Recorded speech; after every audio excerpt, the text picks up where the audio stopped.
I'd like to call to order the public hearing. This public hearing is being held pursuant to sections 465 of the Local Government Act. All members of the public will be given a reasonable time to be heard or to present written submissions respecting matters contained in the bylaw that is the subject of the hearing. All information, correspondence, petitions, or reports that have been received by noon today concerning the subject bylaw have been circulated to council and are available to the public as part of the meeting package. Staff will provide the report, followed by an opportunity for the applicant to speak. Members of the public who have pre-registered to speak have been added to the speakers list in the order that the requests were received. Those pre-registered will be provided the opportunity for public comment according to the order of the speakers list, followed by comment from those who have not pre-registered. Anyone who has not pre-registered can still attend council chambers and wait to speak following those on the speakers list, or alternatively can electronically participate by calling the conference line during the live hearing at 778-907-2071 and entering meeting ID number 506-489-9374 and passcode 485186. Speakers will be asked to state their name and civic address. Please note that all representations, whether written, verbal, or electronic, are available to the public for viewing as part of the public record. Remarks will be limited to 5 minutes per speaker and should include all the relevant information in their presentation. Further opportunity will be afforded to all members of the public to speak a second or third time with new information only, once all persons have had an opportunity to speak. Council may ask questions of staff, the applicant, and the public, but once the public hearing is over, no new information can be received. Council debate on the bylaw will take place during the regular council meeting following the conclusion of the public hearing. At that time, any questions of staff will be for clarification purposes only. The corporate officer will now provide information on the notice of this public hearing. Public notice of the public hearing was given by posting in the Summerland Review issues of October 26, 2023, November 2nd, 2023, and posted in Municipal Hall on the notice board and on the website. In addition, 38 owners and occupiers were mailed notices on October 19th. Okay, thank you. Now I'll ask Mr. Baker to introduce the item. Thank you.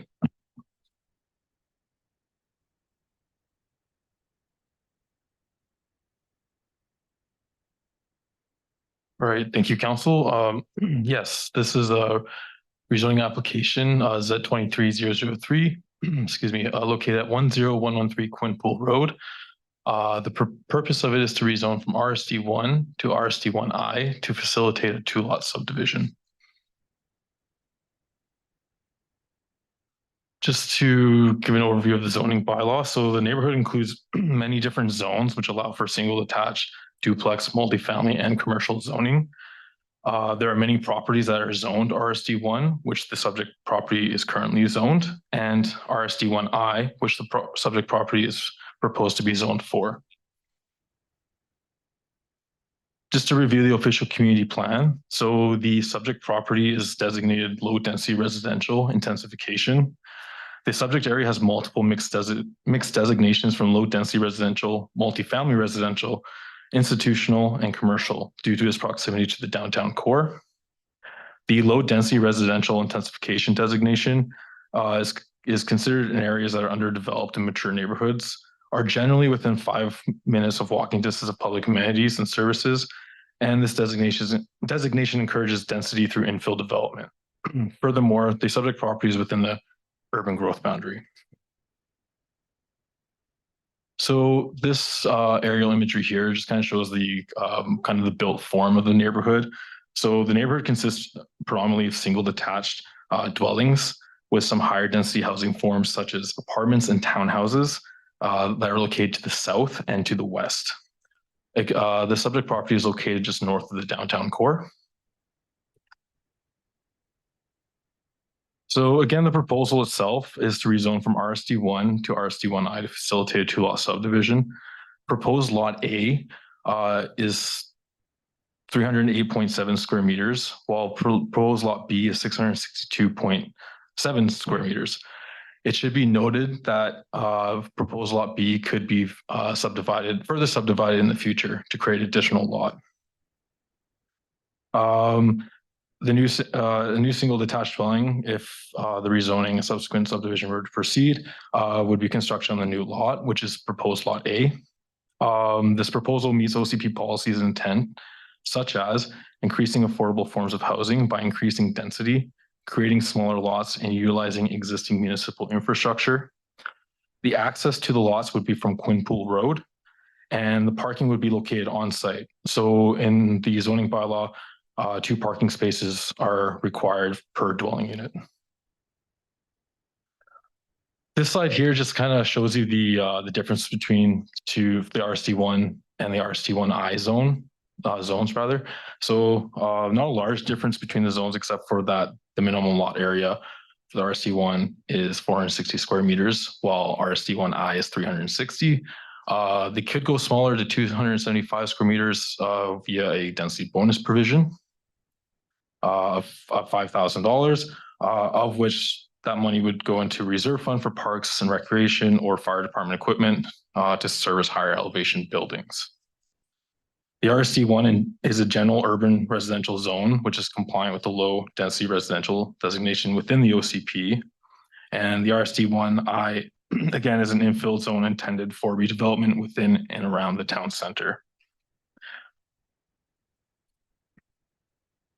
So the bylaw request, again, is to rezone from RST1 to RST1I to facilitate 2-lot subdivision, as you can see on the screen there. And then just to summarize the application, so the proposed rezoning and the subdivision does meet the zoning requirements of the RST1 zone.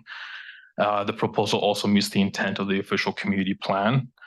And should the proposal application proceed and be adopted, would add housing stock to Summerland. Thank you, and this concludes staff's presentation. Okay, thank you very much. Would the applicant like to say anything? Don't have to, it's up to you. I'm fine. Okay, thank you. Would any members of the public like to comment? I'll call a second time. Any members of the public like to speak? I'll call a third time. Oh, I'm supposed to ask the corporate officer if we've received any correspondence. We didn't receive any correspondence, no. Third time. And would any members of council like to ask any questions of staff or the applicant? Councillor Peak. Thank you very much, Your Worship. Mr. Baker, could you tell me where the house that presently sits on the lot is located? Is it on A or B or? Yes, Councillor. The existing houses will be on proposed lot B. Okay. And if I may, subsequent, thank you very kindly. So RSD1I has a bonusing provision, and that's a $5,000 charge to get an extra what? I didn't quite understand. And I know this is an education for me, not necessarily on this application. Right. So the RST1I zone allows for a minimum lot size of, I believe, 360 square meters. The applicant could go smaller to 275 square meters through a density bonusing provision. And the fee required for that density bonus is $5,000, which would go into a fund for parks and recreation and for the fire services to invest in equipment for like higher density or fire department or apparatus, that sort of thing. But yes, that's the. So if I may, Tyson, then if I wanted a bonus on lot A, could you get 2 buildings on lot A at 260 or no? Sorry, 2 buildings or 2 lots? 2 lots, I'm 2 sorry. lots. Yeah. Oh, no, that's okay. No, I don't think, I think when I did the math, for the didn't existing work. lot, yeah, it couldn't work. See, Didn't work. yeah. Okay, it might on lot B, but I know that's not to do with this application. I'm just, again, keeping myself abreast of education as these come forward. Thank you very kindly for your help. Thank you, Your Worship. Okay, thank you. Anyone else? Then I'll declare the public meeting closed and we'll move on to the regular council meeting for November 7th, 2023. This meeting is being recorded live and is streaming on the District of Summerland YouTube channel. All representations to council, written or verbal, will form part of the public record and be available to the public for viewing electronically or as a written record. Corporate officer, any late items? No late items. We're getting approval of the agenda, please. Councillor Van Elfen, Councillor Betts, all in favor? And that carries. Consent agenda, any items to remove? Just a couple minutes. Get a motion to approve the consent agenda. Councillor Peak, Councillor Trainer, all in favor? That carries. Now bylaws from the public hearing. It's the one we just had. Mr. Baker. Not much to add, I guess. No. So that's just for the council. Somebody wants to bring a motion forward. Councillor Van Elfen. Thank you, Mr. Mayor. I'll move the staff recommendation, please. Okay, second. Councillor Betts, any discussion? Councillor Betts?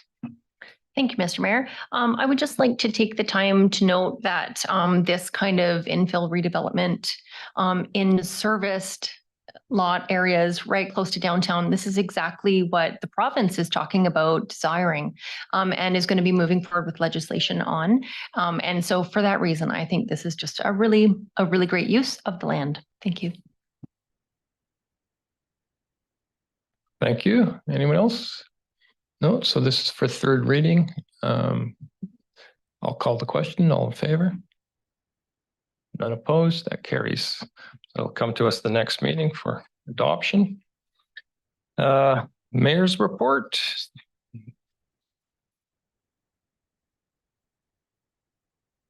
people of Summerland have spoken, and the results of Saturday's referendum make it clear that it's not the right time for the proposed recreation center. Voters turnout at 46% was very high for a local vote. And I'd like to thank all residents and property owners who took the time to attend the information sessions, take the tours to learn about the proposal, assess the pros and cons, and ultimately cast their ballot. The important thing isn't how any one person voted, but how the community came together to engage in the democratic process. We now need to put our differences aside, accept the referendum results, and move on. In the coming months, council will discuss next steps and how to keep the community engaged as we work together to determine Summerland's future recreation needs. On October 28th, that's the Saturday before last, at the invitation of the South Okanagan-Similkameen Métis Association, I had the honor of attending a Louis Riel Spirit of the Sash celebration that was held in Penticton. The evening included a sashing ceremony where Métis youth and people who have traced their lineage are formally recognized as being Métis. In Summerland, there are 265 people who self-identify as Métis, of whom 93 have a proven ancestral connection to the historic Métis community and are recognized as members of the Métis Nation.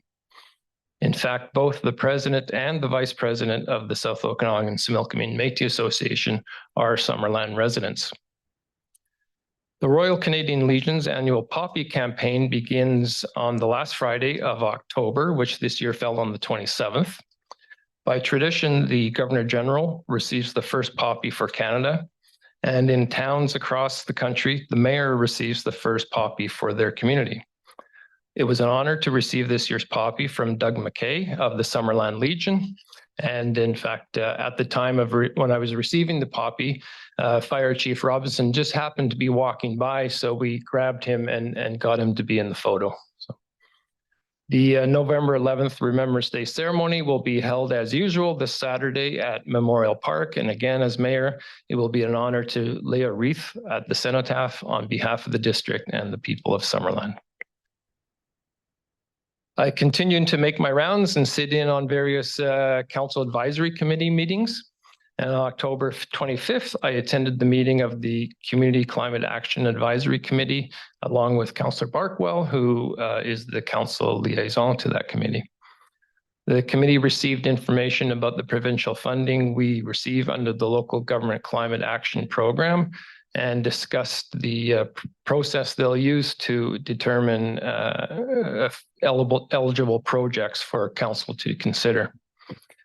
And finally, on October 24th, I attended the Chamber of Commerce's Business After Business event held at Unisys School, where I was joined by Councillor Betts, who's the council liaison to the chamber, and Councillor Peak and Councillor Barkwell. Unisys staff provided an overview of the school and discussed the benefits that international students bring to the community. And that is my report. Move on to the CAO. Thank you, Your Worship.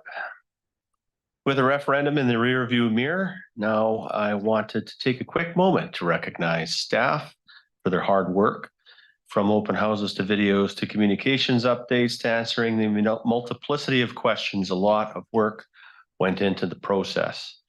And the large turnout of voters does show the efforts paid off. Special thanks to the corporate services, finance, and recreation teams who went the extra mile.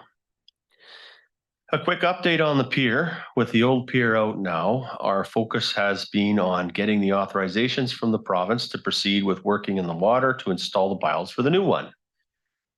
We are currently requesting an extension to our environmental window into the spring with the hopes of getting the piles in early in the new year.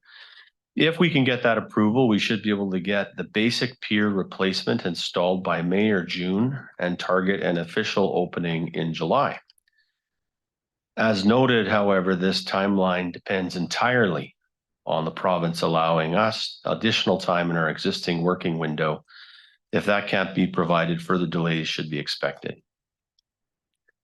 Other projects are being buttoned up for this year, and if the weather holds out, we're going to try to get as much paving done as possible. Water turnoffs are complete, and we are winterizing our seasonal facilities and parks to get ready for the cold weather. As a reminder, as of October 30th, the Giants Head Mountain Park gate will be closed for this season, and it won't reopen until April 15th to vehicle traffic.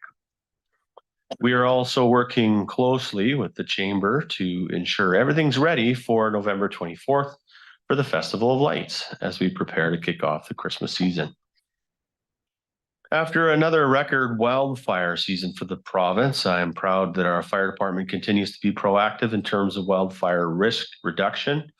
And right now, efforts are underway to reduce brush and thin certain forested areas, especially in a 100-hectare area in the western reaches of the district on crown land.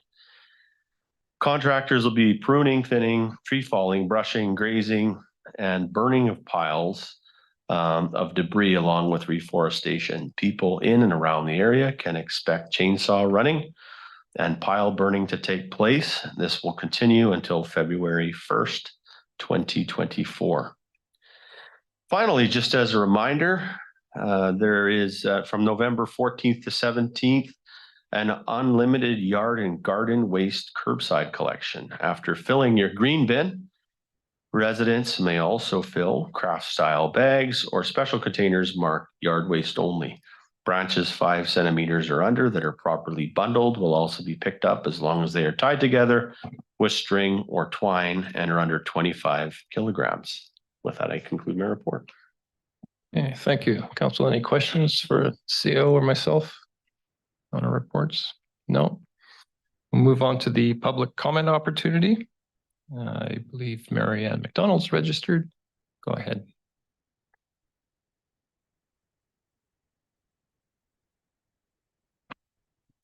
I know that I'm only given the 2 minutes, but I want to speak to 2 topics, and should there be no one else, could I carry on? If council's agreeable. Does anybody have a problem? No?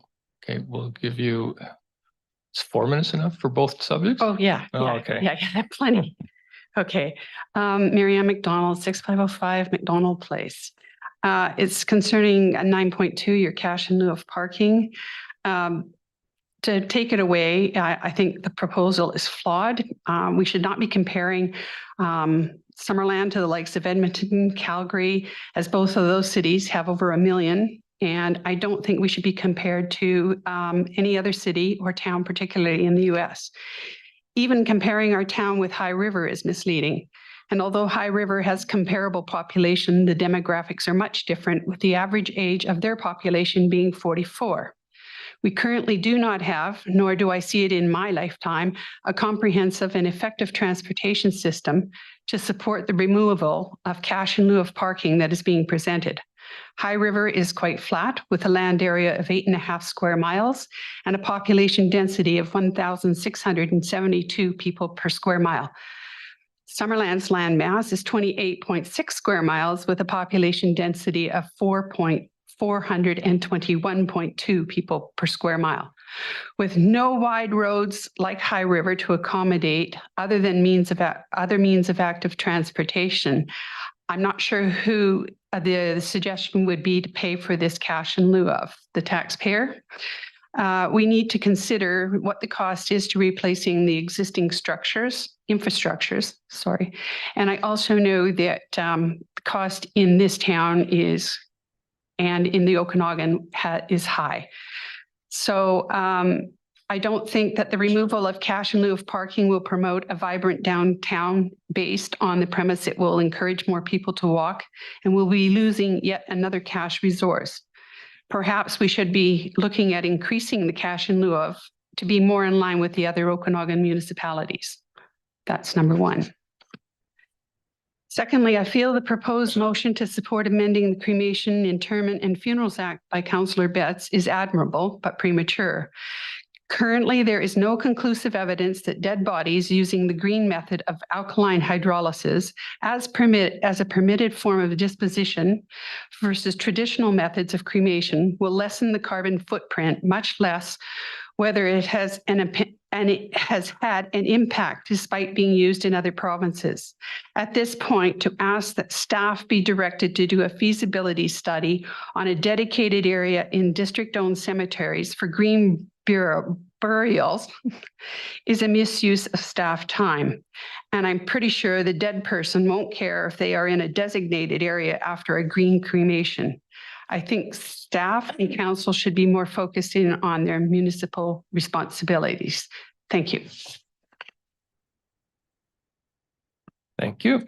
Anyone else? Okay, we'll move on to development reports. Development variance permit on Trailer Place, and Ms. Toohey.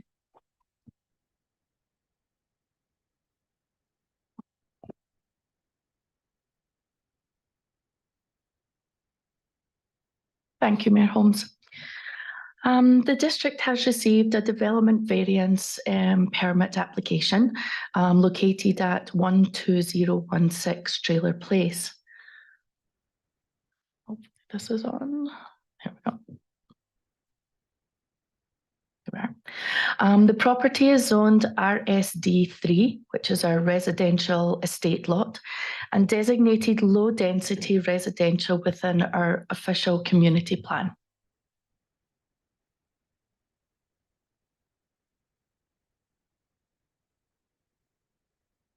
If it would work. There we go. Section 5.5.4 of the zoning bylaw, fences and retaining walls, state that a retaining wall shall not exceed 2 meters in height. And to allow the wall in question, this bylaw would need to be varied to 4.8. This site plan indicates the placement of the house, which is still under construction, the top of the driveway, which is also still under construction, with entrance from Trailer Place. The double solid line within the bubble in the L shape is the retaining wall. The original driveway plan with gradings and starting point of the retaining wall had an original height of 1.5 meters. Note the same driveway width from the beginning of the road all the way down to the garage. At the time of building permit stage for the house, the site plan showed a revised driveway, increasing the width at the bottom of the ramp located on Trailer Place. This widening was added to aid the homeowner in having a turnaround point for their vehicle instead of reversing the length of the driveway to exit.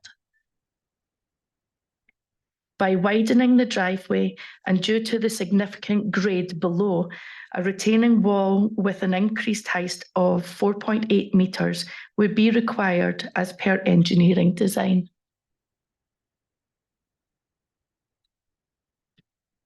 This slide shows the side elevation to the south, where the retaining wall with curb and guardrail begins and ends at the highest point on the retaining wall, where the driveway is at its widest.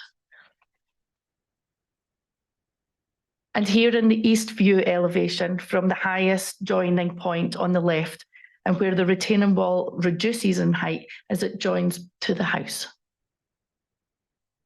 To give a more visual understanding, this is the view looking east, and the arrow indicates where the retaining wall will actually meet the house at the front entrance. This photograph is an indicator for where the edge of the driveway is and the steepness below where the driveway finishes. This photograph was taken at the top of the driveway and shows the elevation difference between the two properties, whereby the property downslope may be impacted visually the most. To highlight some of the main points of discussion, the retaining wall has been designed to geotechnical and structural requirements. The extreme grading on the property exceeds 40% in some places below the driveway. The driveway conforms with our Summerland district's driveway access bylaw.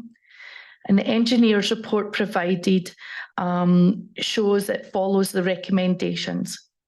Widening of the driveway also allows for a turnaround for improved driveway access and safety.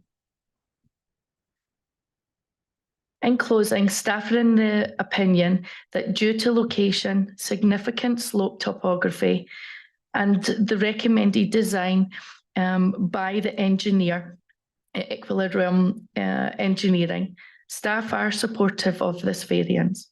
Thank you, and I welcome any questions. Okay, thank you. Council, I believe the applicants are in attendance. If you have any questions for them. Councillor Trainer. I just have a question about the design of the wall, and maybe I missed it in the report, but is it a tiered wall or is it just a solid 4.8? To Councillor Trainer through the Mayor. Yes, it's a solid cement poured wall. It's not tiered. It will fall with the grading of the ground below. So as the grading changes, it will be smaller at the top for the visual from the south facing. And then as that grading gets more significant around that widening, that is where the highest point of the wall is going to be. Councillor Betts. Thank you, Mr. Mayor. This is following up to that question because I was kind of digging into that as well. So right now the request is for a 4.8 meter retaining wall. And so I know that, or my understanding of the retaining walls is it's typically done with a horizontal separation ratio of less than 2:1, right? And so is that possible in this location to do a retaining wall in the traditional way, according to the bylaw as it stands? The Councillor Betts through the Mayor. I did speak with the engineer and he did indicate that this was the best possible engineering design for this property because of the severe grading drop at the back of the driveway that's been constructed. So from a safety perspective then, for the residents below on to the south, which I think, as you said, would be the most impacted by this wall. So safety wise, is it the same with a straight wall straight retaining wall of that height of the 4.8 meters versus with the horizontal separation? Is the horizontal separation just visual? To Councillor Bates. Yes, I think it is more of a visual design. In this case, because of the significant grading at the back, there is a 6-inch curb that is put along the outer side of the driveway and the retaining wall. And then on top of that, there is a guardrail that is as per BC Building Code. And that is the safety precautions that are being put in place. Thank you. Councillor Peak.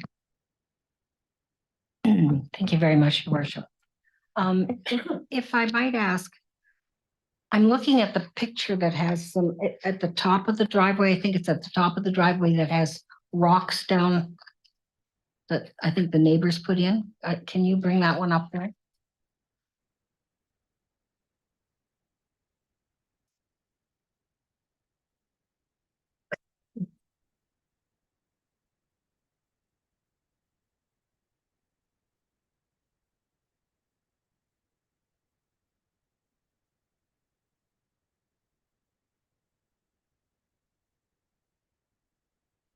This one from That, the top? that one. So the wall would go in here, it would start here. And it's not 15 feet at this point, is it? It's lower. And then as you get back where the grade falls off, which is very steep, then it would go up to 15 feet Yeah. approximately. It's 4 point something or other meters. I'm not a meters person. Sorry, let me get back. That's for okay. you. Okay. Councillor Peak, this is a better understanding of it. So where you see the guard at the very beginning, So if I go to the left of that picture, that's the yes. beginning of the driveway. that is well, it's not the beginning of No, the but- driveway. It's actually about 3 meters down from the access point. And that is where the grading significantly starts to fall away. And so the actual retaining wall will only be visual of about 6 inches above the finished grade of the driveway. It's only going to be the actual wall itself will only be visible from the south facing and the east facing. So it always stays under grade of the actual driveway. The only thing that's going to be on top of the driveway is the curb itself and then the guardrail. As the grade falls away, behind the driveway where it's actually been built up, that is going to be the highest point where they've decided to widen the driveway itself. So the grade from this view is different as it falls round. Okay. Does that make sense? Yes, it does. But it also, if I may, make an observation because the visual impact is greatest to the people beside and below. To Councillor Peak. Yes, it won't be a visual wall as you drive down the driveway. No. It will be visual from the south and from the east below, Okay. downslope. So if I accept that there's a need for this kind of wall, then I want to see how we can minimize the impact of this very large visual aspect of this retaining wall, retaining wall for the driveway. I understand on the curb and the railing and whatever, but we're going from the profile of the top of the soil to where this wall goes down at the bottom. So are there ways of minimizing that visual impact? And is there scree or slope below the wall as well?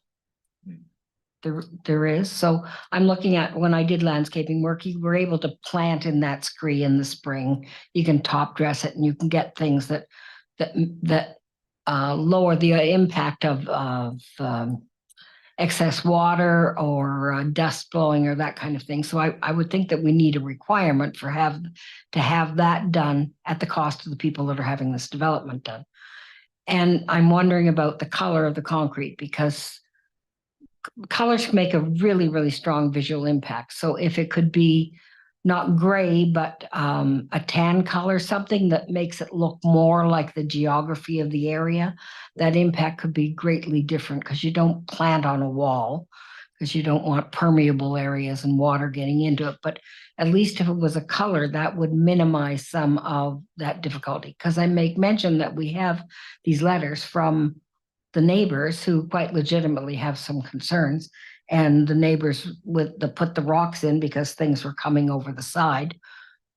They were looking at it en route, but you know, that the work being done needs to take into account the impact to the property owners around. Councillor Trainer. We have an opportunity to hear from the applicant. Is that correct right now, if I have a question? Yes. Okay. Ms. Ellis? Yes. I just have you can come up to the microphone there.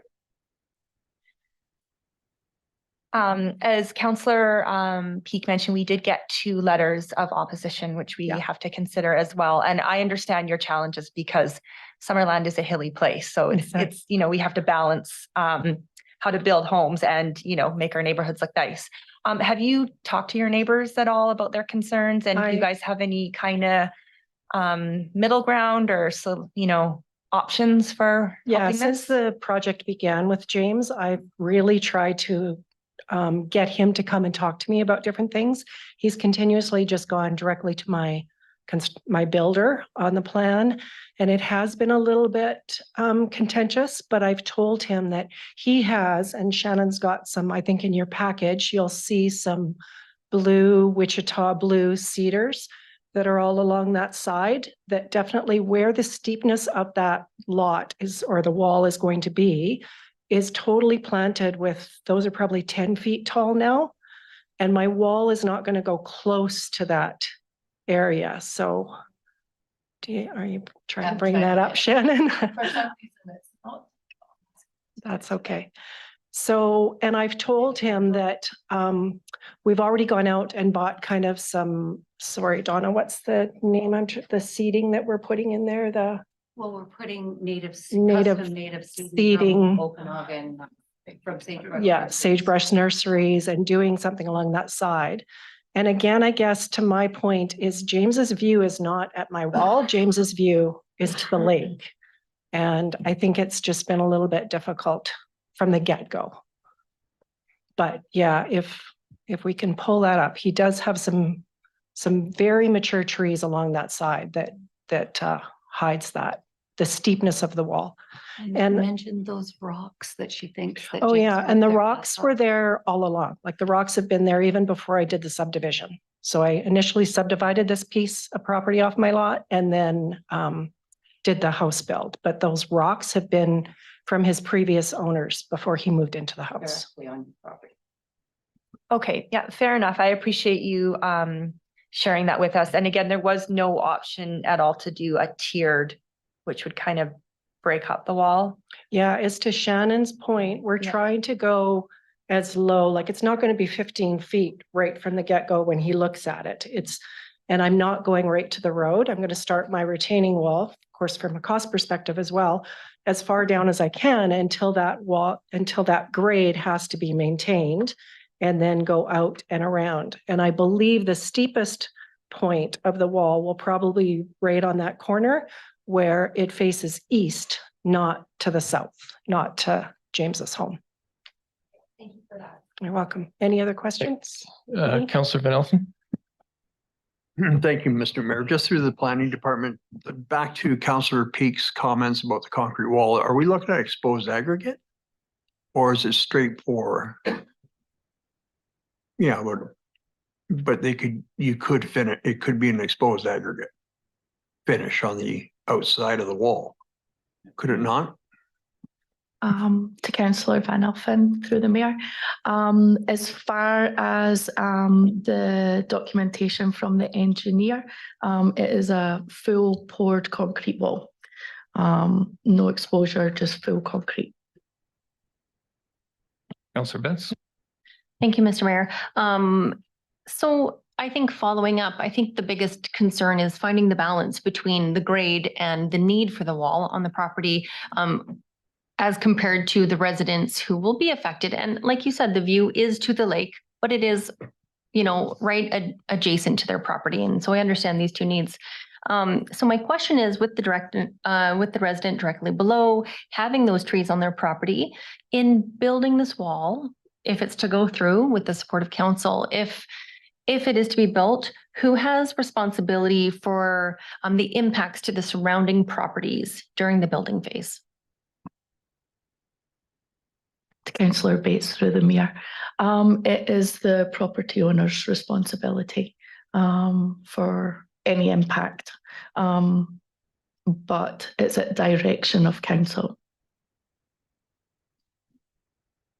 So, sorry, which property owner? So the person building the retaining wall, it's their responsibility during construction. The retaining wall is all going to be on the property owner's land. It's not on the other property owners. So it is their responsibility to maintain it. Granted. So in the circumstance that everything doesn't go perfectly according to plan and there is some damage to the neighboring property, how because it's a severe grade, it's a very interesting property, but how do we plan for that in case of a worst case scenario? Who's responsible for fixing or amending the other property owner's land? Brad would like to speak to that. Yeah, through your worship, to Councillor Betts.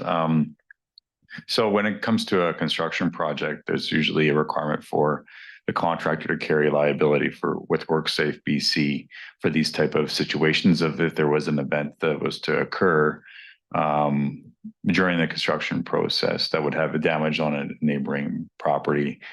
That liability would be the responsibility of the owner, and often the owner then passes that responsibility to the contractor to ensure that they complete the wall, in this case, in a safe manner that doesn't create harm to others. There wouldn't be any district liability, even if council was to approve this variance tonight. Yeah.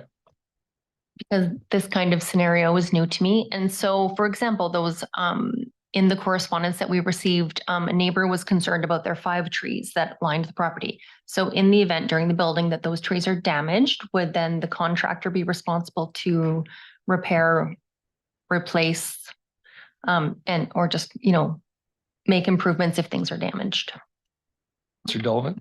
Yeah, through your worship, to Councillor Betts. Yeah, those type of situations do occur often. It's between property owners that share side property lines where the roots have say grown between the two property owners along a property line, and usually it results in the need for the two owners to reach some sort of agreement if there is clear damage from a construction or a new build process. Again, the district's not involved. This is a civil claim, so it would be between the two owners, and hopefully the owners could come up with a resolution if there is any damage from a construction process. Thank you. Mr. Van Elfen. Thank you, Mr. Mayor. If there's no further questions, I'll put the staff recommendation forward. Okay, thank you. Do we have a seconder? Councillor Trainer. Any further discussion? Councillor Barco. I'm not sure if this application directly stems from this, but council will remember that some time ago we changed the zoning so that you could build on steeper grades. And with building on the steeper grades, we can expect this kind of issue to come up with higher retaining walls and such. And that's just the direction we're going by trying to see more property developable. Thank you. Councillor Peak. Thank you, Your Worship. My discussion about lessening the impact of the kind of scree below where the wall will be built on the slope.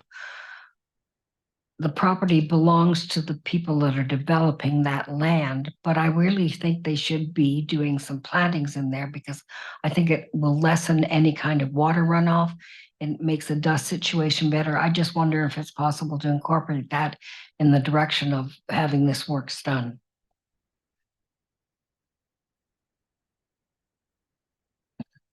Somebody want to take a stab at that one? Sure, I can, through your worship to Councillor Peak. Yeah, definitely we can put it as a condition of council's consideration of a variance. You do have discretion in this approval process to put a condition of approval through the DVP. So if there is a condition of approval to put landscaping at the bottom of the retaining wall to hopefully reduce the visual impact, if that's what you're so choose by council, then we can definitely add that to the application. I might, it's not the visual, not necessarily the visual impact.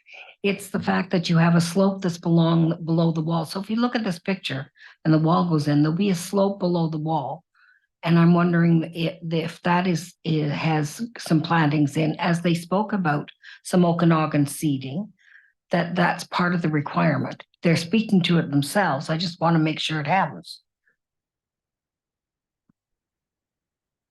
So that would be a require amendment to the motion, I believe. Is that correct, corporate officer? Yeah. So did you want to bring amendment and we'll vote on the amendment?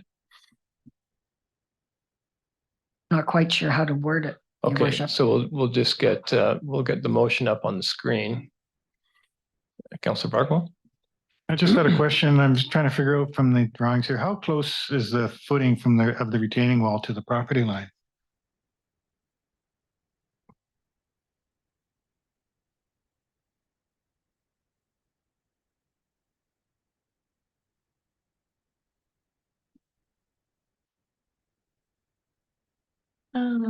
Let me double check for you. As far as I remember, it is 2 foot, but I can double check.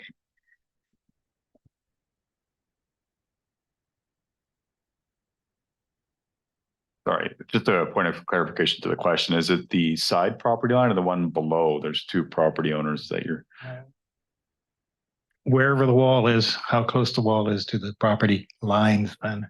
I mean, if it's right on the property line, there's no room for landscaping unless you pay, you got the cooperation and you're doing it on the other person's property.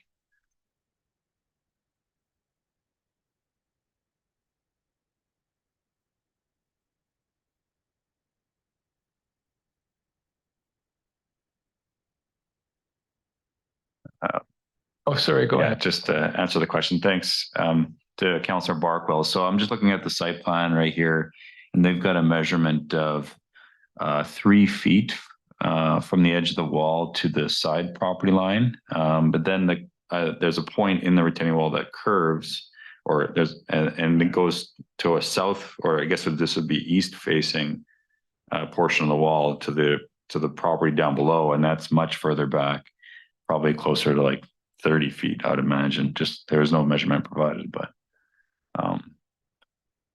What about footing? footing, I'll have to look at them. Wider. Yeah.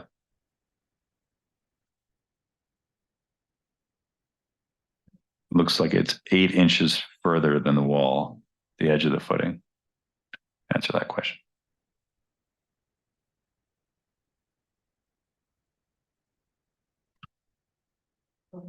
Okay. Yeah, Councillor Peak? So if I might then put in something that would say that there would be plantings provided or seeding provided on the slope below the footing of the walls. Does that work, corporate officer? Yeah. Or just another and that, but.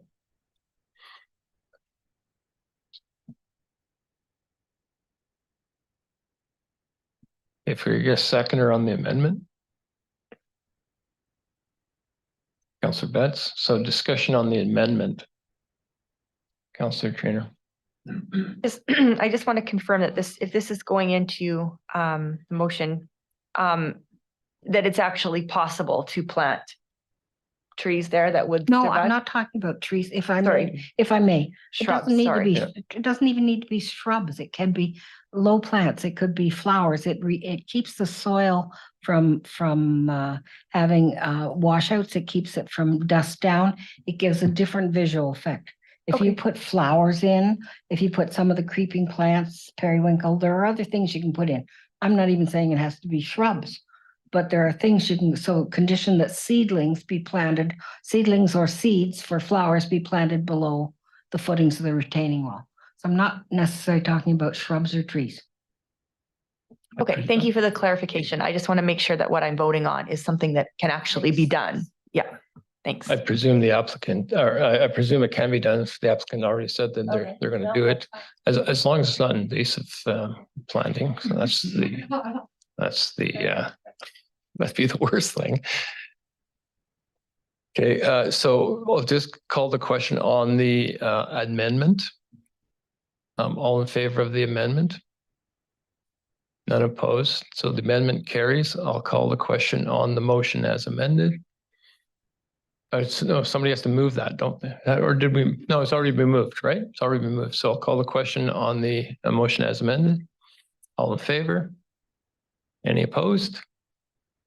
Nobody opposed. That carries. Thank you very much. Moving on to the next item. 9.2. Cash in lieu of parking. Mr. Delbit.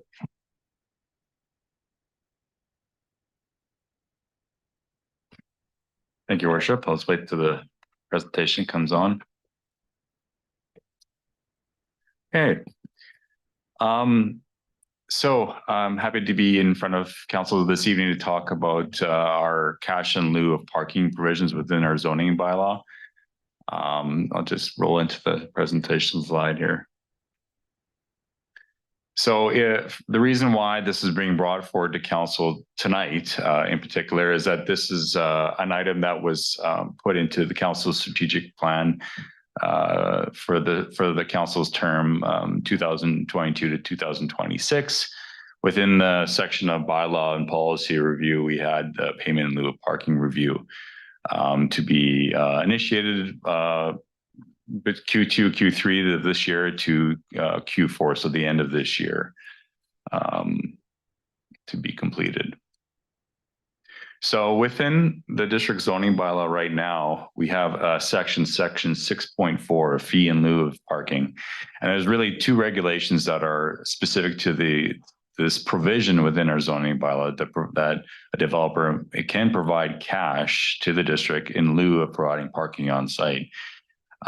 So just to explain this, so we've got 6.4.1, which states that within the Central Business 1 zone and the CT commercial tourist zone, that's specifically for all parking space requirements other than for dwellings, so no residential component, may be met by paying to the District of Summerland a $3,000 per required off-street parking space pursuant to a reserve fund that's been established for these payments.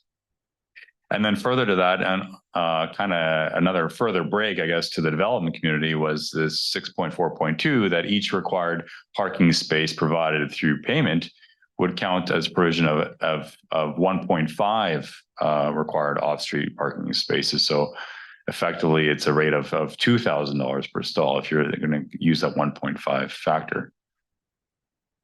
So in considering council's direction here of reviewing the cash in lieu of fees, we first started reviewing our kind of benchmark comparisons in the South Okanagan and how do we compare to our neighbors when it comes to this provision within our zoning bylaw. And in looking at all of our kind of comparisons, this includes Kelowna. We are the lowest in the South Okanagan. Asuyas is comparable. They also have a 3,000, and I'll flip to the next slide here, a 3,000 per stall fee. But staff feels that this is most likely due to the same reason we have a $3,000 fee, is that this hasn't been reviewed and updated for a significantly long time. just to kind of review other communities here, Penticton's at 13,000, which is close to the average for the region. Another thing unique to Penticton, they do allow for this provision for high density residential, which most other jurisdictions only allow it for commercial. And Kelowna's at 33,000. On the next slide here, I'll show primarily within the city center area. But kind of a unique case that I want to kind of highlight here is Peachland. The reason why it's unique is for two reasons. They've recently updated their zoning bylaw in September 1st of 2023. And secondly, because their rate is so high at $56,000 per stall, it's the highest, probably most likely in the whole Okanagan. Upon review of their fee, I contacted their director of development services in Peachland, kind of inquired as to their thought process as to their charge. And he indicated that their council kept going back to staff saying, we need to have a rate that's reflective of the actual cost of providing parking. And if we were to buy land and try to construct a parking facility, this is the number that they come up with for their area that they're looking for the application of it, which is kind of in their Beach Avenue area, in their downtown area of Peachland. So I'll just keep rolling forward here.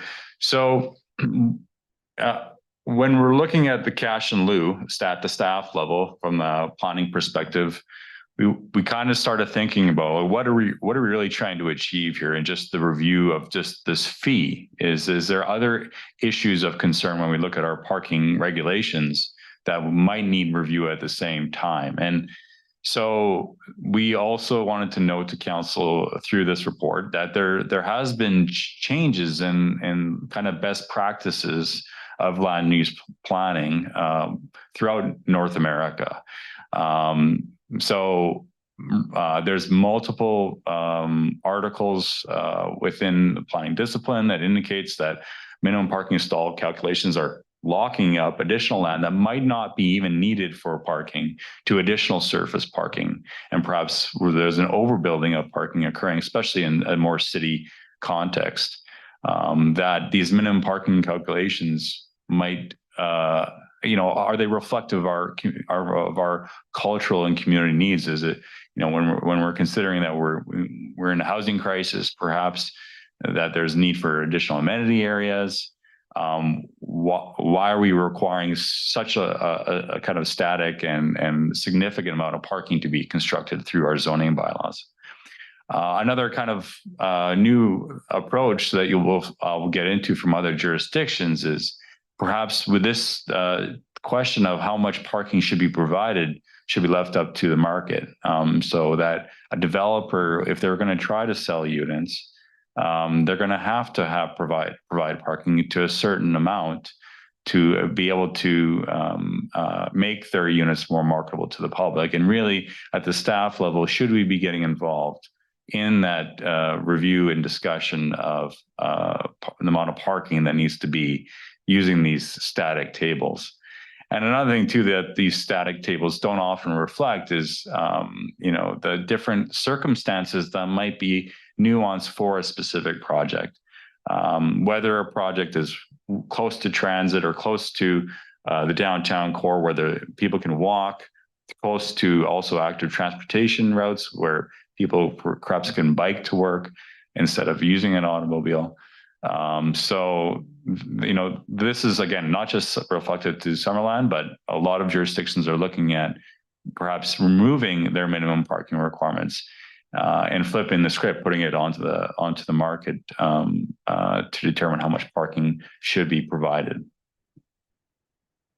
So just some examples of this. City of Edmonton is probably the most famous.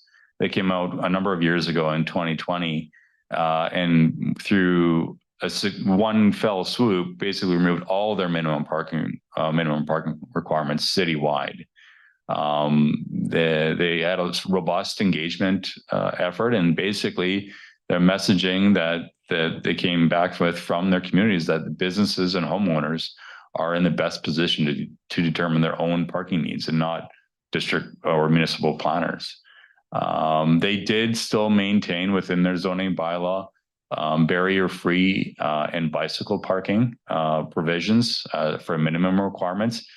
But interesting as well, at the same time, through their bylaw amendments, they also provided maximum parking requirements in their downtown core. So the thought process in Edmonton was that because they have overbuilt the amount of surface parking lots within their downtown core, and they were trying to seek some additional downtown vibrancy, that they wanted to actually restrict the further construction of any new parking facilities in Edmonton. So other Canadian examples of cities that have went this way as well include Regina, Saskatoon. So I note here Penticton as a local example. Their city center zones right now exempt their minimum parking table requirements within the city of Penticton. Montreal, Thunder Bay, again, a fairly kind of automobile-centric type of cities, Thunder Bay, Halifax. And these other communities are put forward as examples: High River, Dryden, I can't pronounce it, Penetinish, Ontario, and Elliott Lake, Ontario. Are all kind of smaller communities, 15,000 population and less, similar to size to Summerland. That it's not just the big cities that are considering doing this; it's also smaller jurisdictions across Canada and as well in North America and in the United States. So I wanted to point out as well, we have some recommendations within our downtown neighborhood action plan. And within the downtown neighborhood action plan background work that was completed by our consultant, there was a detailed inventory of the total amount of parking that's available within our downtown core. So first, our consultant looked at the total number of parking stalls just within the street corridors. Some of these are time restricted. We have 2-hour parking limits. We also have some 15-minute and even 5-minute limit areas within our downtown core. But the total amount was 1,042 in terms of total parking stalls available. Additionally, the consultant looked at kind of public access parking facilities within the downtown core that or overflow areas that could be used by the public for additional parking supply. And so they calculated a total of 379 parking stalls still available off street from the street corridor. Some of these are district lots. Also included here are school district lots. So the high school, the middle school, of note is the arena parking lot, which was the topic of discussion this weekend. But all of the total was 379 stalls that are off street. So from this detailed inventory, their consultant through the downtown neighborhood action plan provided these 3 key findings: that downtown Summerland does have an adequate number of parking stalls to serve current average daily parking demands for the community. However, through public engagement, they did note, our consultants, that some residents expressed that parking is an issue in downtown Summerland. And further to that, Summerland has taken steps to implement parking policies that reflect best practices, and additional options to improve access to parking have been identified for consideration. So further from this last bullet, they provided 2 primary recommendations that are of discussion today, is to consider revising the minimum parking requirements table of our zoning bylaw, and as well to potentially revise the cash in lieu fee requirements for parking within our zoning bylaw. So now getting into some options for council, I just kind of framed these 2 options for the purposes of discussion. There could be other options the council might want to debate, but primarily at the staff level, we just want to provide these as potential policy decisions for council. So option 1 is to continue provision of the cash in lieu of parking, to not really review our minimum parking table as it's currently developed today within our zoning bylaw, to focus on the fee specifically, knowing that we're out of line with our South Okanagan comparators, and try to find a more balanced fee, either like within that $10,000 to $15,000 mark, or as another option is to go with the Peachline model and try to go with a much higher fee that would be more reflective of the cost of providing a parking facility. The other kind of things we could consider at the staff level is to expand the use of the fees that we receive from developers. Right now, it's specific to providing parking. Maybe that could be expanded like it has been in other jurisdictions like Kelowna and Penticton, to alternative transportation routes that could be utilized by the public instead of parking spaces. As well, we could look at expanding the cash in lieu provision to a residential potentially within the downtown core, if council directs us to do that. So that would be kind of the scope of this option, is focusing more on the fee itself, not a broader review of our section 6 within our zoning bylaw that deals with parking. And then report back probably pretty quickly. This would be a much more a quicker project that we could provide a response back to council on. Option 2 is probably a little more in-depth review by staff, is to, rather than reviewing the fee solely, is to perhaps even remove the fee from our bylaw, but instead kind of flip the script, but instead reviewing our minimum parking requirements within our zoning bylaw. Staff notes that we've had limited uptake of our cash in lieu provisions since we've put this cash in lieu scheme in place since 1996. Our reserve balance is I think around $100,000 to date. Also, since 1996, we haven't used these funds to date. So that indicates that, you know, either that developers are not providing uptake of the cash in lieu provisions, or as well, perhaps the fee is too low for us to actually build something. So, or maybe instead we should be focusing on reviewing these tables to ensure that they're more realistic of what is required for a development within the downtown core. And specifically, I think at the staff level, we would be focusing this review in the downtown core. This would not be a review of large single family residential areas like where we require 2 stalls per residential dwelling. This would be focusing on the downtown, kind of relying on the best practices provided by our consultant in the Downtown Neighborhood Action Plan. And perhaps focusing more specifically, if we're looking at removal of the fee of the commercial components of the downtown and the minimum parking stall requirements. So we did present this report almost verbatim to 2 committees of council. So the Development Process Improvement Advisory Committee was our first. We had a really robust discussion at this committee, differences of opinion. I won't go through all of their comments. You can see through the comments, though, that there were differences of opinion. Ultimately, the Development Process Improvement Advisory Committee, where they landed from their lengthy discussion, was to try to do both options combined a little bit, to explore the cash and lieu fee to still be reviewed for parking, and at the same time, we do a more robust review of Section 6 of our zoning bylaw. We look at our minimum parking tables, specifically in the downtown neighborhood plan area, but also our loading requirements was referenced as being probably out of whack from what's really required nowadays. So they recommended that we review kind of that whole Section 6 more significantly, including the cash and lieu fee provisions. The Advisory Planning Commission, again, this was a very robust discussion with the APC. Again, there were differences of opinion. As you can see from our next slide here, I'll get into the resolutions that were provided.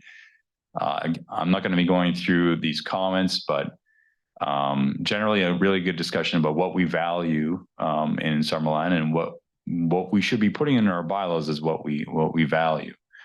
And so ultimately what was brought forward in terms of resolutions was, first of all, to kind of go more so with option one, to consider the review of just the cash in lieu fee and also perhaps expanding it to alternative forms of mobility, was put forward. And ultimately that resolution was defeated by the APC. And then the second resolution that came forward following that first resolution was what we were recommending at the staff level in that committee.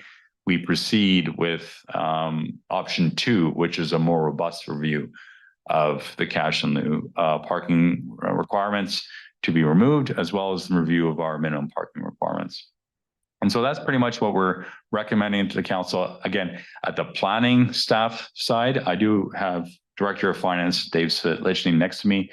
He did provide some additional comments within the finance section that were different than our planning recommendation. So I want to point that out to council. So this recommendation in front of you is from strictly the planning staff for Summerland. But I'm happy to take any questions now from council. Thank you. Okay, thank you. Councillor Barkwell. Thank you, Mr. Mayor. I recall this first came up that I recall when we approved the development on Kelly Avenue and we gave Lewin parking, and that was quite a few parking stalls. And but I didn't recall the commercial part of it only, because that's going to be commercial and residential, right? So there was still going to be the prescribed number of parking spaces for the residential people. Yeah, thank you, Councillor Barkwell, through your worship. Yeah, that's actually a great example of the consideration of review of Section 6, because there were two things that occurred with that development. There was the cash in lieu provision for the commercial spaces required, which was put forward. The developer paid for that. And then on top of that, there was an additional parking variance for the residential units. That I think we went from, there was 6 units, it went down to 4. So it was an additional 2 stalls that were varied by council through that development permit. But that was, again, we were recommending approval at the staff level of that, but that was the type of variance that council probably would have had to approve to allow that development to get redeveloped for a new building. And that's kind of the struggle with the downtown core, is these lots that are created. If I may answer that. Yeah. So the only way to get a parking in or waive parking requirements for residential is with a variance Currently. and then there's no cash for that. That's correct. Yeah. Councillor Barkwell. Yeah. So I had a couple other notes I'd made. The money, I definitely favor maybe looking at options to spend the money that's in the account, because whatever 2,000 per stall was put in the account in the year 2000, you know, that might have covered a bit to a stall, but I mean, as it sits there for 15 years, it just gets completely useless. You know, if we raised our rates to an actual amount, if it costs, I think in Penticton, they said when they reviewed their costs that it would cost $23,000 per stall, and that should be the actual cash in lieu cost. Well, if you put that in the bank and you wait 15 years before you build that parking space, it's, you know, you're only going to get a quarter of a parking space or a half a parking space. So we may as well use that money in some maybe transportation related purpose. I'm not sure what, but I think that's worth considering. The other part is, let me put my glasses on. Well, there, I'll just jump in for clarification. Are there limits on what we can use for in that reserve? What that money is? And what would they be? Oh, Director of Finance, perhaps. Thank you, Mr. Mayor.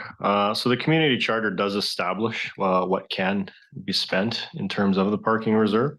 So of course, there's infrastructure directly related to parking. However, there's also infrastructure utilized on kind of like transportation. So that supports walking, bicycling, and public transit. So in terms of Councillor Barkwell's question, We are looking at proposing to utilize the full $103,000 amount in the reserve on the multi-use path that is being looked at on that Victoria Road to Ager Ovalable. So we do have it in our 5-year financial plan when council sees that in December. Council Barclay, you got your glasses? Yeah, thanks. At the beginning of the presentation, Director of Development Services spoke about the concept of maybe letting the market decide. You know, if a developer doesn't put in any units for parking, then maybe he'll have a harder time selling, and so he'll be motivated to provide the parking. And that thought's crossed my mind before, but I very quickly dismissed it because it goes in the same with all the other rules that we have. If we let things be determined by what the developers think they could sell, the roads would be this wide. There wouldn't be any sidewalks. You know, it would just be downhill from. It would look like a totally unregulated South American city, and that's the whole concept of why we have zoning regulations, is to control what. To have a plan, and so I'm a strong supporter of parking, for providing adequate parking. We're not at the point where people are riding their bicycles downtown. Summerland never will be. We're a sprawled out community. We don't have any choice but to use the car. Our people want to drive, they need to drive, and they need to park. And so every community is different. It depends on how it's laid out.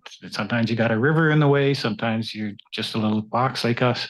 You have to consider ourselves in the comparisons to Edmonton or even High River. There could be entirely different considerations for those communities. Thank you. Yeah, Councillor Peak. Thank you very much, Your Worship. I would like to see the review allow the maximum flexibility for staff to look at both the cash in lieu opportunity, or perhaps a more flexible amount of charge for parking. Maybe it's $7,000 or whatever it might be. But I would like to allow the flexibility for them to look at that, and to look at a review of the removal of minimal parking stall requirements within the downtown neighborhood plan. Because I believe that the vitality of the downtown needs to have opportunities that could boost it. So if somebody was going to build higher density on their property, there might be reasons that you would look at a flexible amount for cash in lieu, or a less requirement of minimum parking. I just see that there's some opportunity to increase to greatly encourage the redevelopment of certain properties that are older properties, to increase the density. So if I can build 10 units or 6 units on my property, I think there should be some flexibility. And I would like to give the staff the opportunity to look at both areas of this, both the cash in lieu and the other, in a review, and come back to us. Councillor Van Elfen and Councillor Betts.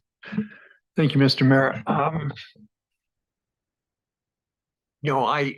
mean, we went through this not long ago, where there's a building on Wharton Street where all the parking for the residents is in place, but there's no parking for the commercial. So you leave it to the developer, and they're just going to expect the city's going to provide parking along the street, I guess. But in this case, we missed, not you, not necessarily us, but it was missed somewhere along the line. Like I say, all the residential parking's in place, but there's nothing for the commercial. So we've run into that problem already. So I don't want to leave it to the developers. I think we need to have the cash in lieu. And I like what our director of finance was saying. We got that money sitting there, and sidewalks is active transportation. So we might as well utilize that money than sitting. Thank you. Thank you, Councillor Betts. Thank you, Mr. Mayor. I think it's funny that you would bring up Edmonton as an example of having such different requirements, because being a winter city, I'm from Edmonton, I'm from the area. Being a winter city, everybody needs to drive far more than they do in Summerland. And for them to remove their parking requirements comes on a fundamental drive to redevelop the downtown, to bring more business and people to the downtown. Because at this time, there's all sorts of open air parking lots all over the place, just taking up space where other things could be. And I think that's kind of what this discussion is about. How much parking do we require versus housing or business opportunities in those locations? For me, actually, the cash in lieu seems artificially low. If you don't want to put in a parking spot, well, then there should be a way larger benefit to our community as compared to no requirement at all. And to me, that means I don't ride my bike downtown, but it now does connect to downtown through the Giants Head Road, the bike path, but there's nowhere for me to park my bike. So I'd really love to see some bike parking. So using these reserves to actually build the infrastructure around supporting active transportation is both sidewalks and places to park your bikes. It's not only not having parking for cars. So I'm just kind of trying to take a look at the bigger picture. So I guess in terms of the staff recommendation, I would not support the removal of the cash in lieu for the parking, but I would support actually evaluating where the better number is. And second, to complete a review of the minimum parking stall, I'm not certain if now is the time for that or if that goes down the line a little bit.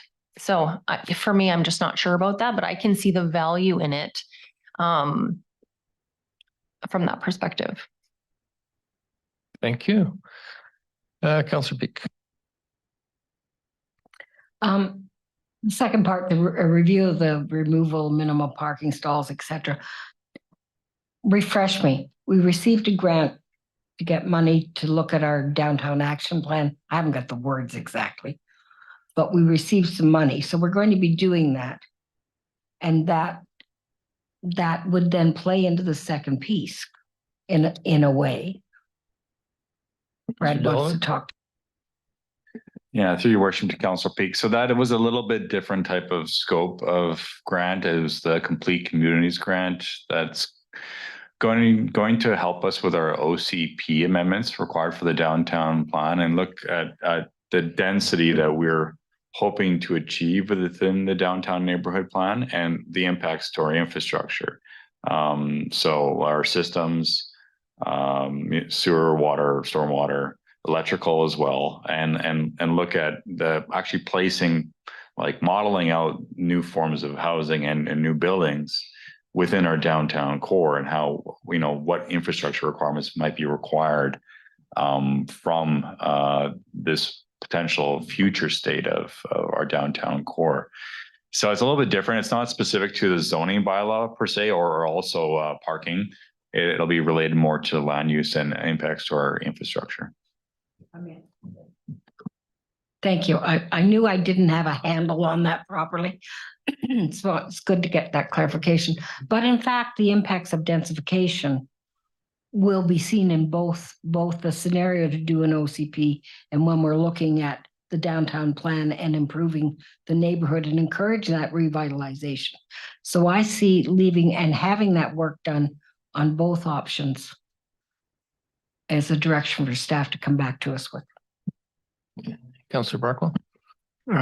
I'm not familiar with the Edmonton situation, but based on what Councillor Betts says, I could, if there's large single level parking spots in downtown Edmonton, that certainly does sound like a waste of space, very valuable space, because that's our area, that's all high rises and such. And I could certainly understand it. I could see myself voting for it there, but I know Summerland situation, and that's entirely different. And I would say maybe our parking is kind of in balance right now. You can't always get a spot right in front of the store you want to go to, but you'll find something. And I don't want to see it get any worse. I don't see large empty parking lots in Summerland. And so for me, it would be a waste of time to review the idea of removing minimum parking spaces because I just can't see it as being a possibility. I can certainly believe and have said since the Kelly Avenue came up that we are way out of line as far as our cash in lieu prices. If Penticton, they said the cost a couple of years ago was $23,000. And they just couldn't see themselves going such a big jump, so they compromised at 15 or 16 or something, right? So, but Peachland had more courage and said, "This is what it costs. Then this is what we should be charging." And I'm thinking more along those lines. Well, I'll just jump in here. So I agree. We're not ready to review minimum parking requirements. I think, what other places have, like the Edmonton situation, and what we don't have is we don't have public transit. We need to get that. We need to get that infrastructure, transit, the cycling infrastructure. We need to have all that in place. That would allow us to then move on. And so how do we get that in place? That's the question. Well, we get in place by building up our parking in lieu reserve. So certainly I think we need to increase the cash in lieu fee and how much that is, I don't know. But I think we do. I think Peachland, it's probably, I'd like to see what impact it has on development in Peachland. I think it's probably too early to tell right now, but I wouldn't say we jump in and follow the Peachland model right away. But certainly let's keep an eye on them. And it'd be very interesting. It's a bit of an experiment, and it'll be interesting to see how that works out for them. So I think we should keep an eye on Peachland. But my preference would be to, come up with a rate that's in line with the rest of the region, and leave it at that for now. Councillor Peak. Maybe I'm not explaining myself very well. So if you look at a review of removal of minimum parking stall requirements within the downtown neighborhood plan, you could incentivize that. So if I'm going to build 40 apartments, I can have some consideration of a reduction of the minimum parking stall requirement.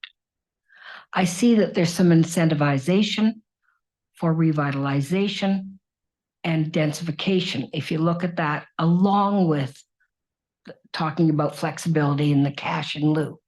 So when I see it, that it's not saying, well, we don't need to set minimums because we're fine. I'm saying there are ways you can incentivize within a review.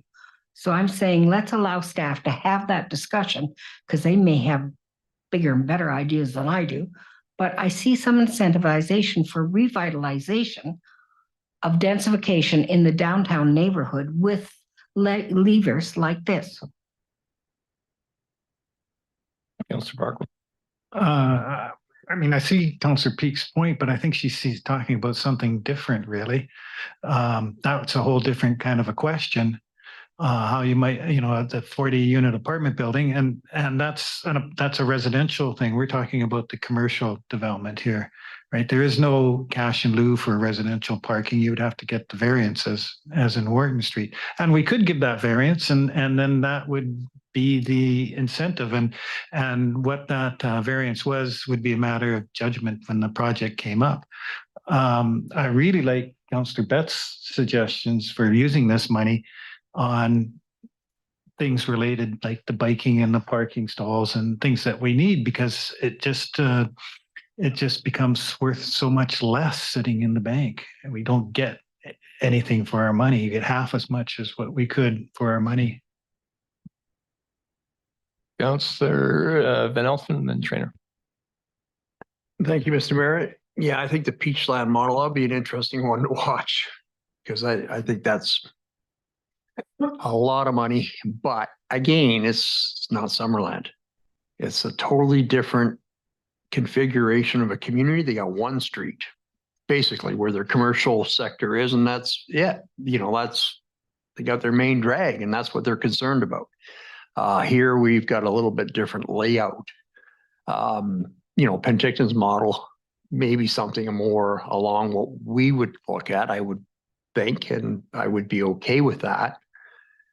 And I think the word you were looking for earlier, Brad, was penitentiary.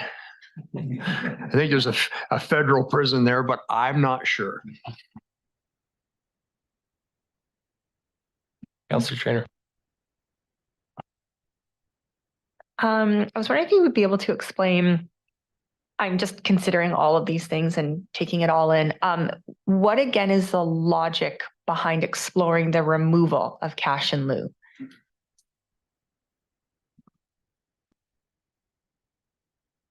Thank you for the question through Mayor Holmes to Deputy Mayor Trainer. Thank you. Yeah, I think it's kind of a philosophical question. That's why these two options are proposed to council for discussion. Is, do you value parking to want to require parking for a development project through the minimum parking tables?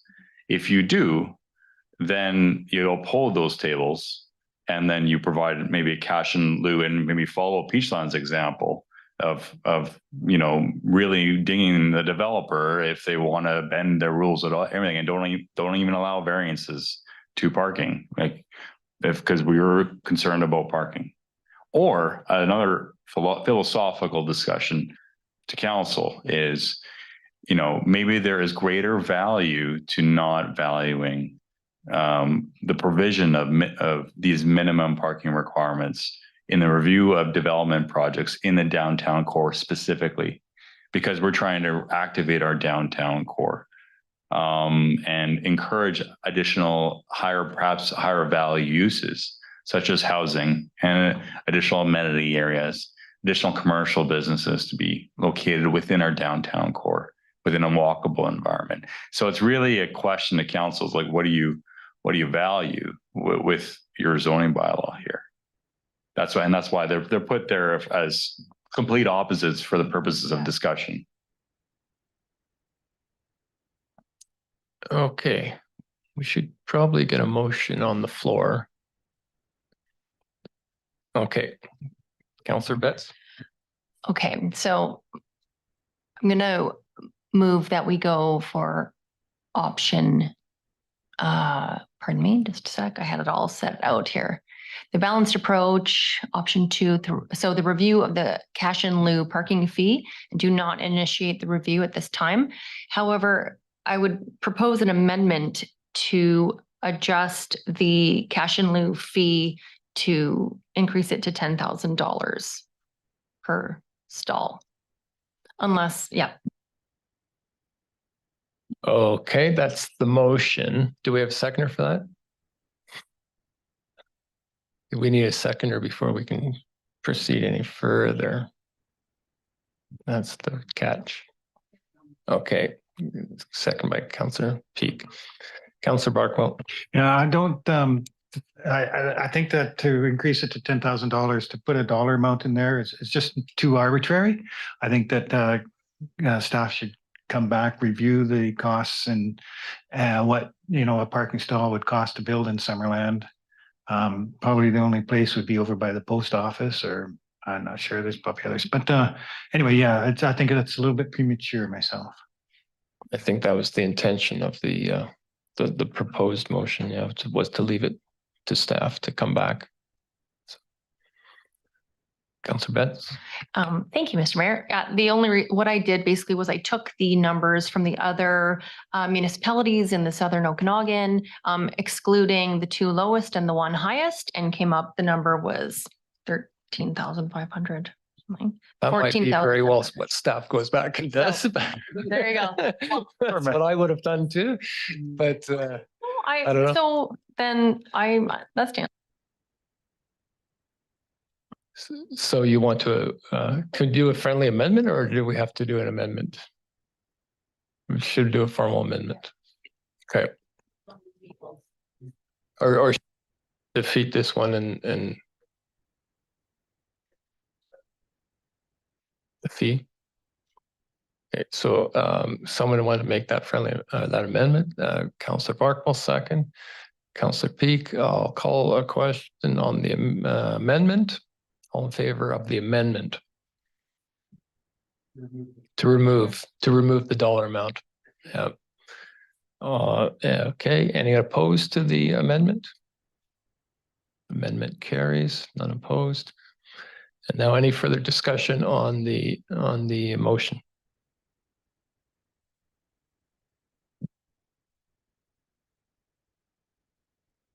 Yeah, it's written kind of not quite right. I don't think it's not as recommended within the downtown action plan. I don't think the downtown action plan that recommends that. It does? Yeah. Oh, okay. All right. Okay. Councillor Peak. So we're no longer considering what was the second part of whatever was before. So we're not looking at minimum, and I'm tending to get a little, eliminating minimum parking requirements, which was also reduced development costs for housing projects and helps with affordability. That was one of the pros within that review. And I think that review is still worth it for those reasons. If I vote on this, then I'm not giving an opportunity to look at minimum parking requirements. That's correct. But that doesn't mean you're not looking at how to improve affordability, and there's other ways to do that. Well, I might not get there in this 3 months. Councillor Trainer. If a special or unique housing project came forward in the downtown core, we could address special amendments for parking for them. Right? Is that correct? Mr. Dolman. Yeah, through your worship to Councillor Turner. Yeah, and in fact, council's record is doing exactly that. We just recently did that with Parkdale Place Housing Society on Dixon Avenue as an example. That was a parking variance there, plus bike parking variance with the development permit.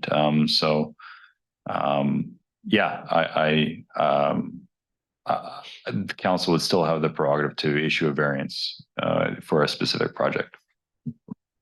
But you can review minimum parking requirements for commercial buildings all you want, but it has no impact on the residential. You would still have to come to us for a variance. So it's the connection to housing is kind of, I don't really see it. It's a pretty tenuous connection. Mr. Dulvit. Sorry, if I may just comment on that though, like the certainty of the development community is huge. And this is where we can provide an incentive to developers and to the development community as to the bringing new projects into our community as opposed to another jurisdiction. We're in a battle of a new development with other communities. And so when they look at communities, they look at our zoning bylaw and they look at our parking table for where they can develop. So it's not as simple as saying we can wait for it to come to council, but yeah, fair enough. Okay, but if we've only have $100,000 in that reserve since 1996, and has it been $3,000 since 1996? So by my math, that's about 30 spaces since 1996, and an extremely low cash in lieu. Which, if that's not so I don't really see it being, the low amount being an incentive. I don't really see how it's had any impact whatsoever. Or am I missing something, Mr. Dollett? If you're asking me, I specifically, I was referencing the minimum parking table requirements. Our parking table requirements are more significant than other jurisdictions. All right, Councillor Barkwell.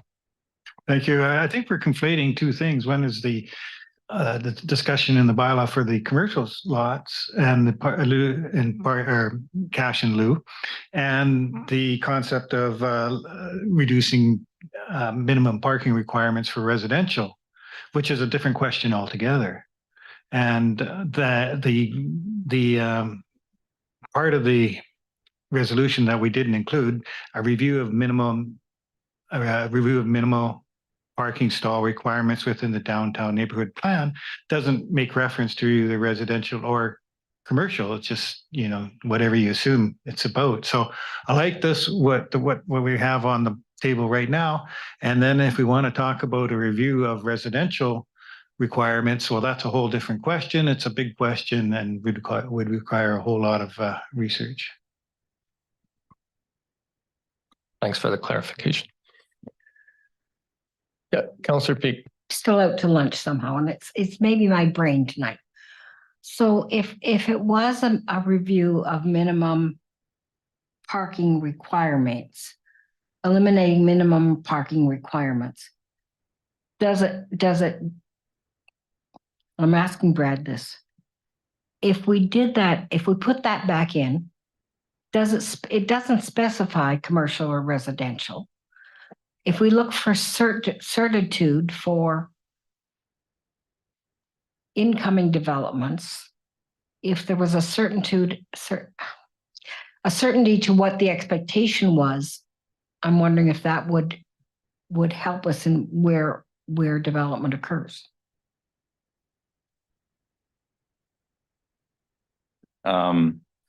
Through your worship too, Councillor Peak. So the minimum parking table requirements already provide certainty to developer, I guess you could say, because it's spelled out what the requirements are. And so they have to try to fit. And normally the first thing an architect is doing is they're looking at our zoning bylaw and trying to fit the total number of stalls that are prescribed within that table on a specific project.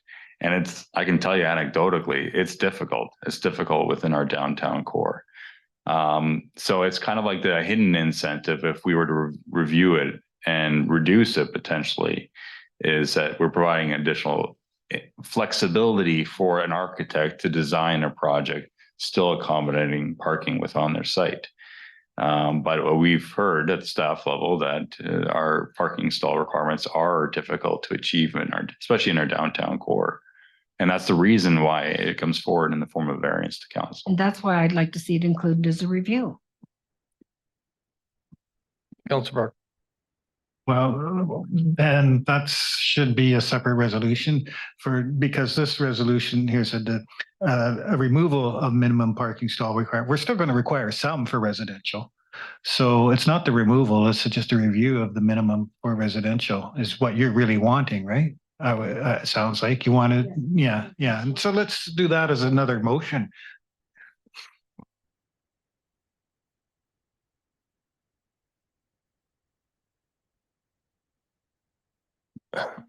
Okay.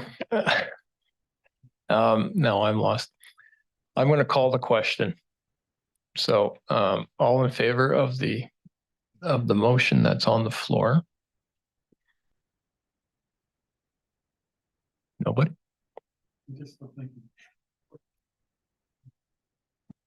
Nobody? No? Councillor Van Elfen is in favor. All opposed?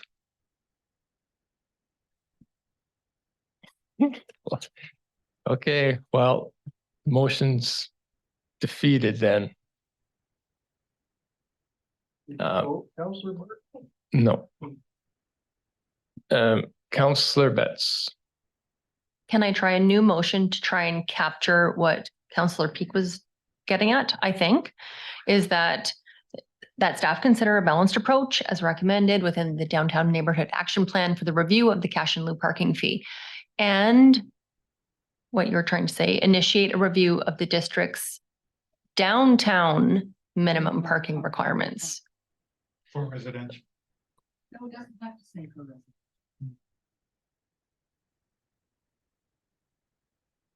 Hey, Mr. Mayor, I'd like to see there for flexibility in the review because I think that there could be reasons to move off of where we're on right now.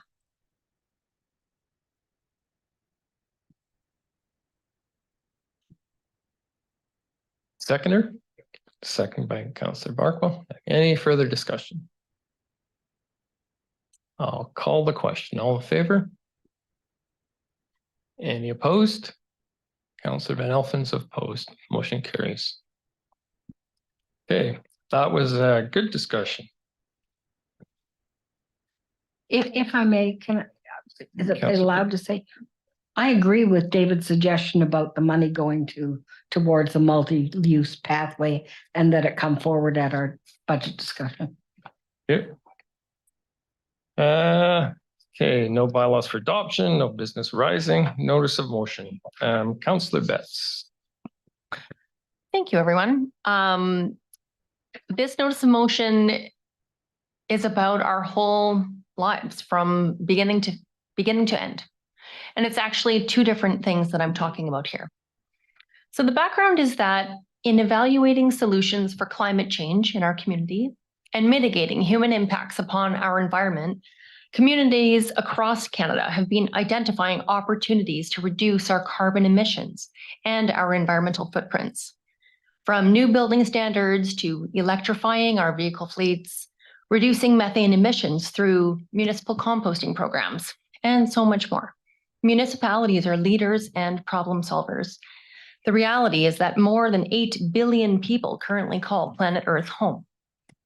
In approaching this motion, I'm asking Council to look at human impacts on the environment all the way up to and including our end of life or disposition practices. Now, not debating our cultural or religious traditions, but instead looking at providing a legislative framework for private industry to be able to innovate and evolve end-of-life services, specifically with an eye upon more environmentally friendly options. Additionally, to align our practices with those of our closest neighbor, Penticton. After some discussion with local stakeholders, including from our local Providence Funeral Homes and Crematorium, Brenda Hamilton was an absolute just wealth of information. I propose a resolution for consideration by Council, as noted above, so that Council supports an amendment to the Cremation, Interment, and Funeral Services Act and/or regulations therein to allow for alkaline hydrolysis to be included as a permitted form of disposition of deceased persons in the province of British Columbia. And further, that staff be directed to research and report back on the feasibility of a dedicated area in the district-owned cemeteries for green burials. Thank you. Okay, thank you. Council, any questions for Councillor Betts? Councillor Peak and then Councillor Markle. Thank you very much, Your Worship. Are we precluded from putting bodies in the ground in any way presently in our cemeteries? I can put a whole body in the ground. I can put a cremated body in the ground. Should I have taken that and burned the remains myself somewhere else and nobody knew about it? I could put those remains in the ground. Could I not still put alkaline hydrolysis remains in the ground? So just to be clear, these are actually two separate things. The notion of supporting the first part there is that alkaline hydrolysis is allowed in some provinces in Canada and in some of the states, not currently in British Columbia. This is just simply issuing a letter of support as other districts are moving and supporting this, but it has to come from provincial legislation. The second part, which is totally separate, is that the second part is in our communities, looking at the opportunity for our citizens to have their final resting place, not in a cement vault, in a coffin, in the cemetery, and instead to have a green burial in a simple shroud that is then finished with trees or shrubs. And with my discussions with Brenda Hamilton, I have to say she really was so thankful and appreciative of district staff who do actually deal with the Summerland cemeteries. Just to put that out there, she wanted to be really clear with that. She also indicated that there is currently a new unused part of the Canyon View Cemetery that could potentially be ideal for green burial, in that it isn't otherwise used quite yet.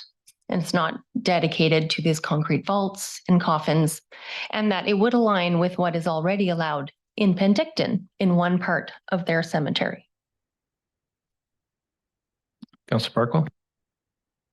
Thank you, Mr. Mayor. I guess what I don't understand is why it has to be in a separate area of the cemetery. Why couldn't it be, why couldn't I, if there's a plot there next to my mother, why wouldn't I be able to be, whatever the term is, hydrolyzed and buried there?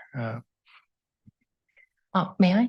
So again, they're two separate things. The alkaline hydrolysis is basically a water and base solution to complete and dissolve and remove your remains and to be finished. It's in place of cremation, which currently requires a large amount of natural gas and emissions. That's how it's done. Alkaline hydrolysis or aquamation is providing a special container. This would be all done by private industry. This is just providing the format to say, if you want to develop this kind of business, that you would be allowed to do so in British Columbia. So separately from that, separately altogether, would be the idea that currently that a resident would be allowed to be buried in the Summerland cemeteries in a green way. So making the choice to not be buried in a coffin, in a fancy coffin with metal and this and that, and in a concrete vault. That is in no way compostable. That is just taking up space when land is more valuable than ever before. Just for clarification, though, I think his question is, so the green burial, why does it have to be in a separate spot? Why can't it be with the regular burials? Sure. And that's a great question. Actually, that was something that Brenda mentioned specifically to have a specific area. I think with the intention that trees and shrubs would be a part of the landscaping as you go back to dust. And that when you're in the other part of the cemetery, it's actually the concrete vault walls that help maintain the stability of the soil to make it all nice and even. It wouldn't necessarily be as perfectly even and level in that area. Councilor Barker? Okay, so I was sort of interpreting your second motion there that you would be confined to the green burial area if you chose aquamation, but you're just wanting to sort of have a slightly different area of our cemetery. And if I chose aquamation, I could still go anywhere on the plot that I've already purchased, and it wasn't a limiting factor. It was just an additional thing. Is that what you're suggesting? So I want you to look at these things as two different items. So Yeah. yes, I know. But so aquamation at the end, the end product ends up in an urn similar to with cremation. So you would end up with that, which would be disposed of in an appropriate place, either at a cemetery or interment facility or on your hearth where you can say hello to your mother daily. So they're separate things. So when you were talking about burying in a green manner, that would be a full person who has not gone through any additional treatments. So aquamation isn't currently, there's no enabling legislation to be aquamated, but green burials, there is. Right? So they're two separate things. Both green. Councillor. Thanks for bringing this forward. It's interesting. I would support the first part of your motion. The second part, I think that needs to come back at strategic planning, because I think that we need a review of all of our cemeteries. Since I've been on council, we've never really talked about them and kind of where we're at with them. And I know at one point we were talking about fees and are they still in line with other communities, and kind of our plan for them. So I think that maybe that is something that we should be doing. And I think that in that review, if we decide to do that at strategic planning, we could include, like I said, trends, like you said, environmentally friendly burials are becoming much more of a thing. I'm pretty sure the city of Nelson is leading the way on that. So yeah, I think that we do need to do that. I think it's time. And that's something that I think that we should Because I think that this is bigger than it looks. Like, I think there's more thought that needs to go into it. So I would bring that forward at strategic planning and decide then where our capacity is to manage that right now. But I would support the first part for sure. I guess a question to staff, CEO, perhaps if staff looked at this and what the research and reporting back would entail. We haven't looked at this yet, Mr. Mayor. Councillor Peak. This is interesting. I didn't understand that we don't have enabling legislation to allow for alternate ways of bodies to be conditioned to be able to be returned to the soil in whatever way you wanted them. Also, I've sat on two cemetery committees. Neither of them required a cement vault. So a body, you could have 4 cremated, you could have 4 treated remains that went into sections in one plot. I mean, I think the idea of having a look at our fees and understanding better what we do with our cemeteries is possibly a good thing. I don't know how fast I'd want to see money put on that, because we've got lots of other things in the world. I would certainly agree to the first part of this resolution. And I've previously spoken to the fact that organics drums that do organics, which we are have in our landfill, can also be used for body disposition. And they do it in the United States, and perhaps that's another thing that could be looked at. But I would go with the motion in the first part. Okay, why don't we deal with them separately, because they are separate things. So why don't we, does somebody want to put the first motion on the floor? Councillor Betts, second Councillor Barkwell. Okay, any discussion on the first part of writing to the province in support? Councillor Betts. Thank you, Mr. Mayor. I appreciate the discussion, and I think the main reason that I'm bringing this up is that our environmental footprint currently is just so large. And I am trying to look at ways that we can reduce our footprint.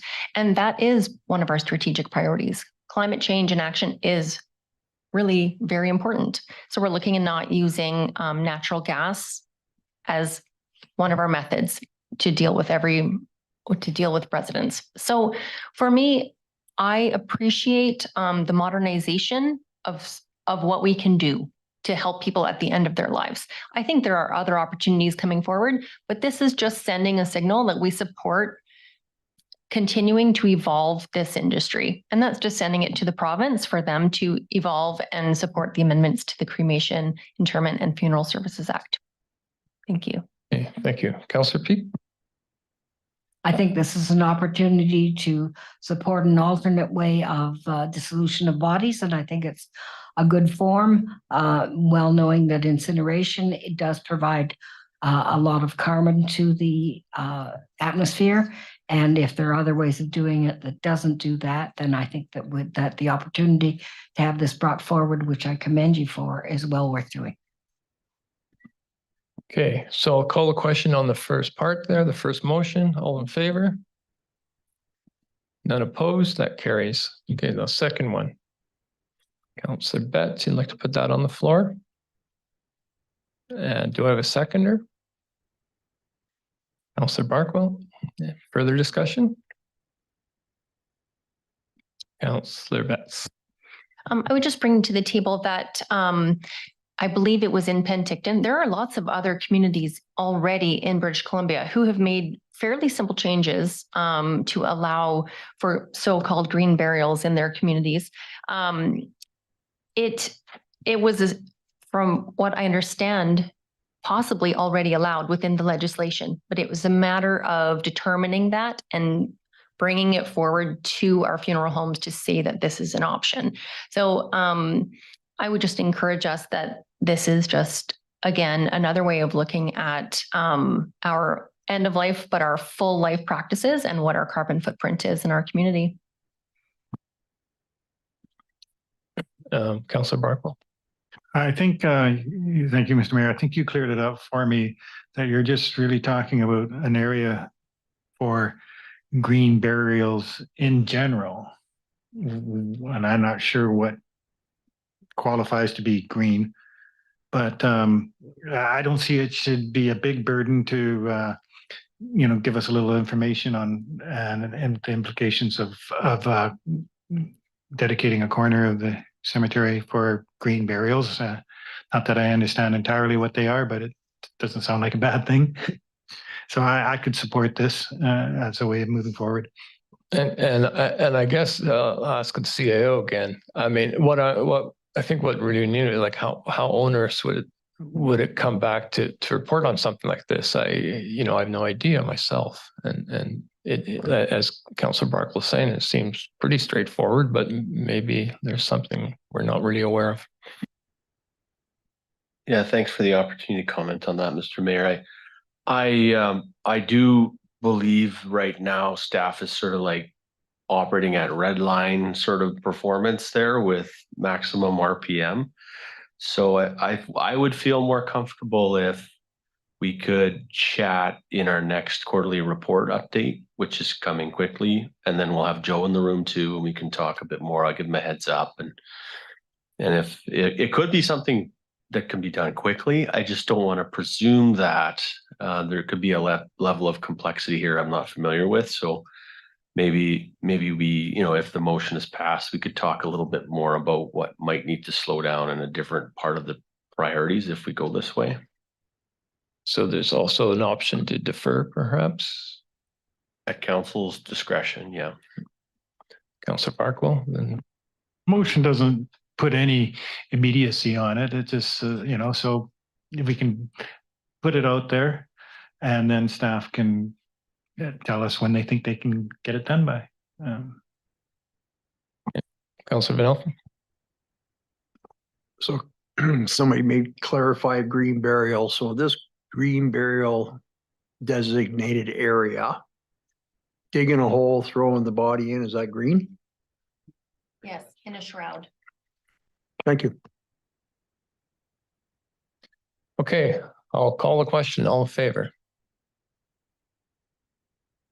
Those opposed? Motion's defeated. Yep. I should have said this Councillor before, but I do support this, just not right now. And I just want to have a bigger picture, and I want to hear at the quarterly report what other things staff have going on. And I want to hear from Joe and maybe the other staff about what this would look like. Because if we're going to do it, there's just some other things that I've been wanting to know about the cemeteries that could be done at the same time. And so I think, so I still support it, but just not right at this time. Yeah. Okay, does anybody else have a notice of motion? No further notice of motion? Okay, that'd be a notice of the notice. Nothing removed from the consent. Councillor reports. Does anybody have a report? Councillor Betts? Thank you, Mr. Mayor. This is unrelated to my last item. I would actually just like to make an observation about our rec center referendum that just passed. And what I'd like to speak about is actually the implications of the federal legislation, Bill C-18, which is known as the Online News Act, for Canadians accessing news content through social or digital media. And when this legislation came through, and Facebook and Instagram and all social media is now people are no longer allowed to share news articles from CBC, from Castanet, from the Summerland Review, from the Penticton Western. And we haven't really known what the outcome of that is. And I think in our community, we've just seen an example. What I saw in the meantime, when we were trying to get information out to all of our residents, there was a few things that I observed. One, we had information coming from the district, which factual from our consultants, from our staff. We had opinion pieces on Facebook that were being widely shared, but we were missing journalism. We were missing interviews with elected officials that were being asked by journalists who were taking these observations and writing articles for people to take home and consider. And I think that this is worth noting in the public sphere, that this is an outcome of that legislation and of ultimately Facebook's policies, or Meta, and the policies that have caused our federal government to push back and try to find some autonomy for Canadians online and some safety. So, but there's real impacts, and I wanted to speak to that tonight. Okay, thank you. Councillor Peak. Thank you. I appreciate those statements. Thank you very much, Councillor Betts. I wanted to comment on the fact that we have the business after business at Unisys, and bring forward that they have been working with a person who, I'm going to get her name wrong, Barbara Wilson, who has a business with LED lights, has a company name and works across Canada, and they have done a model that cleans the air in that school with LED lights on their vents. And this is a demonstration model for other businesses to see and be able to look at what that possibility is. And I think that's a great demonstration project to have in our community. And I commend Unisys on doing that. And I congratulate Barbara Wilson on having that business. She was a skier of note within BC, and she lives in Summerland and has a tremendous personal profile. I also wish to commend Unisys on the fact that they're working with, and again, I hope I get the names right, my memory sometimes, Christy Richardson, again, a noted athlete, to do a model land school for skiing, for the skiing basics. And Unisys is going to have that facility on their property. They have a great slope at the back of the property they own. And again, I think this is a wonderful opportunity for things happening in our community. So I just wanted to sort of highlight it because it wasn't something I was aware of previously. And I think those are important initiatives in our community. Thank you. Okay, nobody else? We'll move on to the public comment period. Anybody have any comments? No? Okay, then. Motion to adjourn. Councillor Van Elfen, Councillor Betts, all in favor? And that carries. Thank you.